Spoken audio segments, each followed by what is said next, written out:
In March of 2020, a bizarre video began circulating on the internet. It showed 4 men in a car, wearing clown masks and holding firearms. The video was filmed in Culiacan, Mexico. When it first began circulating, there was very little information. While it did look kind of unsettling, the video seemed fairly innocuous, with some online speculating the men may simply be actors in a movie. But soon, more details about the video emerged, revealing its disturbing backstory. The men in the video were cartel members, and the destination they were driving to was a hospital. The men had been sent to finish off a rival cartel member who had been injured in a previous shooting days prior. The men entered the hospital the man was in and used those very same firearms to end his life, injuring other innocent bystanders in the process. The men were riding in a fake ambulance, allowing them to blend in. Looking back at the video, you can see the men are prepared for danger, equipped with bulletproof vests and helmets. There's something so unsettling seeing these men so jubilant about what they're about to do. The clown masks hide their identity, but also strikes fear into bystanders and their victim. It's truly haunting watching this video back, knowing what the men are about to do. Just imagine this being the last thing you see before someone takes your life.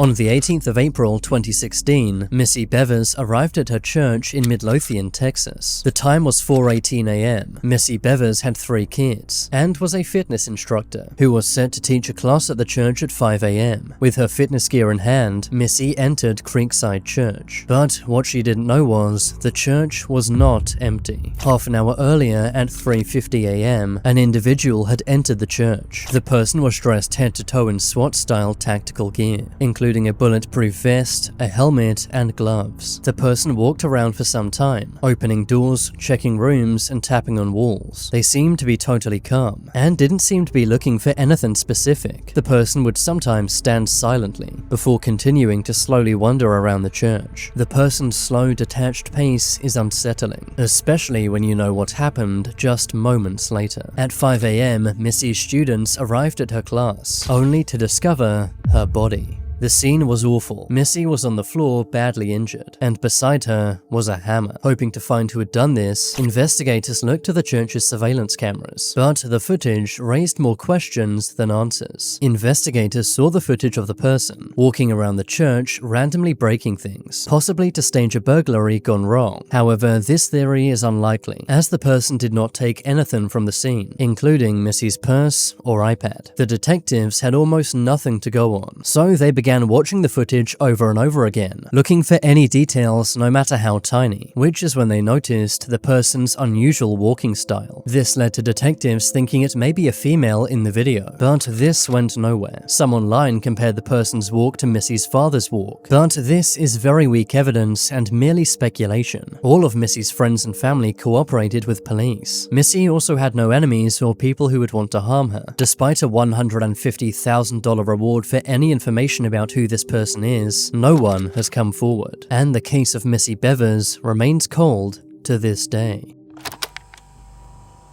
It was July 2019. 17-year-old Bethany Martin and her 16-year-old friend decided to walk to a gas station near to where they lived in San Antonio, Texas. On their way, the girls passed a drainage ditch, which is when they noticed a man. The man appeared to be leaned up against a wall, but his posture appeared unnatural, and he didn't seem to be moving at all. As Bethany and her friend got closer, they realized they had found a body. The girls called the police and were then sent on their way. It was a traumatizing experience, and when the girls got home, they decided to share their experience on TikTok. The girls set up their lights and camera and filmed this video. The video showed the girls looking shocked, with text on screen saying, "Us remembering we found a dead body this morning." The video gave zero context, aside from the caption, which read, "I wish we were kidding. All respect to the family." In the comments, some people were sympathetic to the girls, while others called them insensitive. Some people in the comments didn't even believe it, suspecting the girls were lying for TikTok views. But the truth turned out to be much, much worse, as this TikTok had not been the only video the girls recorded on that day. On their walk to the gas station, the girls had found the body of 25-year-old Marcus Adams. But when Bethany and her friend saw this, they did not feel sad. Instead, they were focused on something else, that being Marcus's necklace. The girls really liked it. So before police arrived, arrived, Bethany's friend pulled out her phone and filmed a video of Bethany stealing Marcus's necklace off his body before removing the pendant and giving it to her friend, going on to toss the chain onto the ground. Bethany's friend then posted the video to her Snapchat story. Oh my god, oh my god, oh my god. Oh my god, oh my god.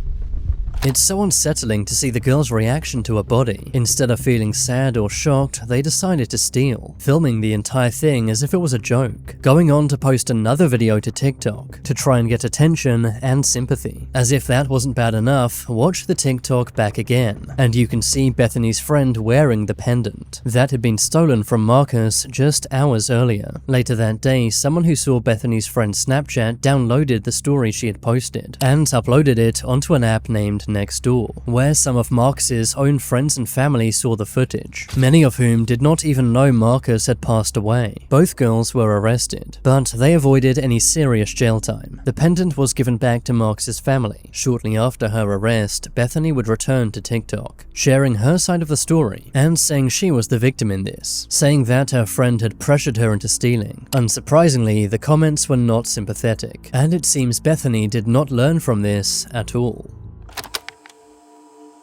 It's the 20th of May 2025. At the Tijuana General Hospital in Mexico, a man dressed in nurse scrubs, gloves, and a mask can be seen talking on the phone before hanging up and walking into a room. Seconds later, the man can be seen running out of the very same room. For you see, this man is not a nurse, but rather an assassin, and in the time between him entering this room and running out, he had ended someone's life. Inside the room was 39-year-old Wendy Martinez. She had been in hospital after being shot at previously in a hit gone wrong. You see, Wendy had been involved in a criminal gang. Wendy had told the gang she did not want to work for them, and even moved to a new neighborhood to avoid any problems. However, the gang did not tolerate this, and attempted to end Wendy's life. Miraculously, she survived, but the gang had somehow found out which hospital Wendy was in, as well as her exact room. Just hours after Wendy arrived at the hospital, a man wearing hospital scrubs walked in. Because of his disguise, he was not stopped by security, who simply assumed he was a nurse at the hospital. This oversight would prove to be fatal for Wendy, as the assassin took mere seconds to find her and end her life, before running out of the hospital and into a getaway car. This happened very near the US-Mexico border. The Mexican National Guard are looking into who this man is,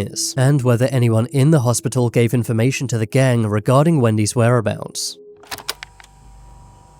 On August 24, 2018, a resident in Montgomery, Texas, was awakened by their doorbell camera at 3:20 a.m. When the resident looked at the footage his doorbell had captured, this is what he saw. Look closely, and the woman is wearing shackles. The woman was also wearing no shoes. Despite all this, no one could identify who this woman was, prompting a massive search for this mystery girl. Who was she? Why was she wearing shackles? And why was she ringing people's doorbells at 3:20 a.m.? 5 days later, on August 29th, another strange thing would happen in the same neighborhood. A man would take his own life. His name was Dennis Collins, and a note he had left behind revealed the identity of this mystery girl. It turned out she was Dennis's girlfriend. On the night she was ringing doorbells, she was running away from Dennis for her own safety, which explains the shackles she was wearing. It's scary to think all of this was going on in a seemingly normal neighborhood, proving you never really know what goes on behind closed doors. Colleen Ritzer was a 24-year-old math teacher, teaching at Danvers High School in Boston, Massachusetts. On October 2nd, 2013, Colleen had asked some students to stay behind after school, as they needed to work on their algebra. One of those students was 14-year-old Philip Chisholm. Colleen was a popular teacher, and was seen by other students chatting with Philip, discussing Philip's old hometown. But this conversation appeared to make Philip very upset, leading to Colleen quickly changing the subject. Minutes later, Colleen would go to use the bathroom. In this surveillance footage, she seemed calm and happy, but seconds later, Philip would also leave the classroom. He looks down the hallway and appears to hesitate. Philip walks back into the classroom, but then walks right back out, this time with his hood up. He then walked down the hallway and put on a pair of gloves, before entering the women's bathroom. In the bathroom, Philip would end Colleen's life using a blade. 11 minutes would go by before Philip was seen leaving the bathroom. He would soon return with a large black bin. going into the bathroom and then back out. Philip would take this bin to a nearby woods, covering the bin with leaves. Philip then went back into the classroom, acting as if nothing had even happened. After Colleen failed to return home, investigators searched the school, where they discovered her DNA in the bathroom. This led to them searching the surrounding area, eventually finding her in the black bin, in the woods right behind the school. Thanks to the surveillance footage, Philip was arrested the next day. In court, Philip said he had been angered by a word Colleen had said. However, he never revealed what that word was. Philip was given a life sentence, with a minimum of 40 years behind bars. But exactly why Philip did what he did is still unknown to this day. Comment below which of these videos was the most scary, subscribe if you haven't yet, and watch this video next.